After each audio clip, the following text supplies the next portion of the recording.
আসছে মাছ সেই 30 সাল থেকে, বিশাল বড় এক কার্পু মাছ। তার পেটের ভিতরে গুপ্তধন।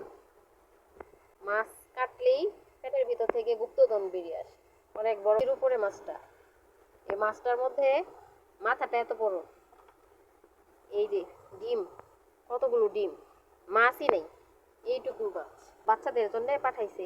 এই যে ডিম খাবে তারা, এই জন্য ডিমওয়ালা মাছ নিয়ে আসছে। আমি ডিম খাই না। কিসের লেজ? এত বড় খাবে। সে লেজ বলে না, সে বলে পুতু। পুতু। সে এটা খাবে, পুতু। তার জন্য অনেক বড় করে কাটি আমি লেজটা। এই মুন্ডু খাবে সাফানার আপু, আর আমার সান্নামণি খাবে এই যে ডিম, এই যে ডিম খাবে আমার সান্না। কতগুলো ডিম, কত সুন্দর। সুন্দর না? হুম। কাটার আগে